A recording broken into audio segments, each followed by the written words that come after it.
Le futur n'existe pas, sinon ce ne serait pas le futur. Donc le futur, c'est d'abord une construction imaginaire. C'est d'abord une manière d'essayer de réfléchir à ce qui pourrait être ou ce qui devrait être, qui peut nous aider à essayer des choses qui sortent des sentiers battus. Matryoshka.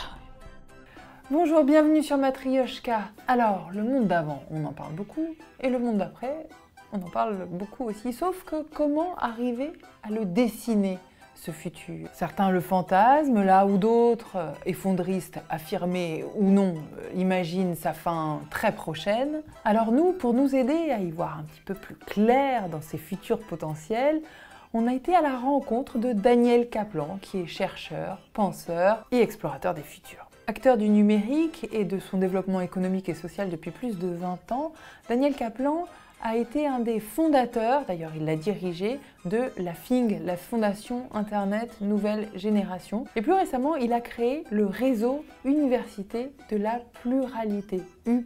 Sa mission, mobiliser toutes les ressources de l'imaginaire pour créer de nouveaux futurs. Eh bien, je peux vous dire qu'on a pas mal de travail de reprogrammation à faire. On écoute. Notre cerveau imagine le geste qu'il va produire avant que le geste se produise, que c'est les mêmes zones du cerveau qui se sont activées quand on imagine un geste et quand on le produit, donc on est bien un animal qui imagine, qui se projette dans quelque chose. En gros, il faut commencer par se méfier des gens qui vous disent « le futur sera ceci ». Ça, vous êtes certain qu'il ne le sera pas, ou qu'il ne le sera pas pour tout le monde, comme de même qu'il y a plusieurs présents, il y a plusieurs futurs. Voilà, première chose à avoir en tête, c'est une construction imaginaire. Et cette certitude face au futur qui est plaquée dans les cerveaux de chacun aujourd'hui, est-ce que c'est quelque chose de nouveau? C'est d'abord pas du tout, par exemple, l'attitude d'un prospectiviste au sens professionnel du terme, dont la première règle professionnelle quasiment, c'est de dire que le futur n'est pas écrit. C'est une combinaison de forces et donc que le futur aussi a une relation essentielle avec deux notions qui sont celles d'incertitude. On ne sait pas et on ne saura pas de manière définitive, et avec la notion de complexité, c'est-à-dire qu'en plus, si j'agis à tel endroit, je ne sais pas ce que ça produira à 1 ou 2 degrés de séparation. D'une certaine manière, on peut se dire que les convictions fortes sur le futur ont été beaucoup plus nettes à d'autres moments de l'histoire. Il y avait l'idée assez claire, au moins en Occident, d'une flèche du temps, du progrès, d'un sens de l'histoire quand même dans la tradition marxienne.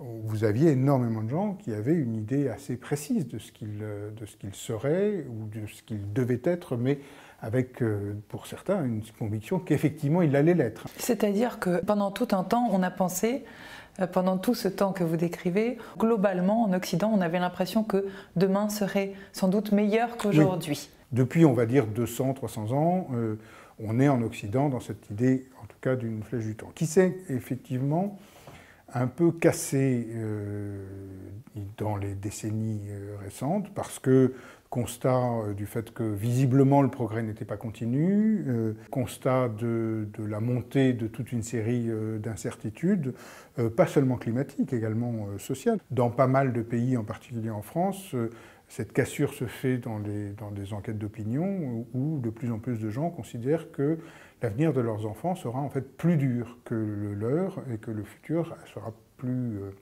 sombre que le présent. Est-ce que cette cassure dont vous parlez, elle n'est pas aussi liée à la fin de la Deuxième Guerre mondiale, à la bombe atomique, où à un moment on se rend compte que le progrès a un effet dévastateur et ça brouille les imaginaires? La bombe joue un rôle, la bombe et la Shoah quand même.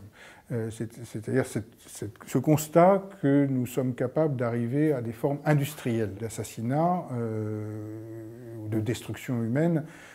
C'est vrai que c'est une cassure, mais qui pour moi est quand même plutôt une cassure relativement circonscrite à ce moment-là. Et ce qui change quand même plus tard, et donc ça c'est plutôt à la fin des années 70, plutôt au moment où aussi les grandes idéologies ont commencé à se casser, plutôt c'est aussi la désillusion évidemment vis-à-vis du socialisme réel, puis peut-être du capitalisme réel, l'arrivée des crises récurrentes, etc., où là, à un moment, il y a cette idée qu'effectivement le futur il n'est pas nécessairement positif, qu'il est beaucoup plus difficile d'agir dessus que ce que l'on croyait. Et ça, dans les années 70, déjà, on commence à avoir la conscience de ça, non? Alors, dans les années 70, pareil, dans certains cercles, oui, le rapport du Club de Rome n'est pas un rapport sur le changement climatique, mais est un rapport déjà sur les questions de pollution, les questions d'extinction, enfin de finitude de la Terre, notamment par le biais des ressources. Donc ça existe, il y a quand même ça produit un assez grand choc. Et la question climatique existe depuis plutôt les années 80.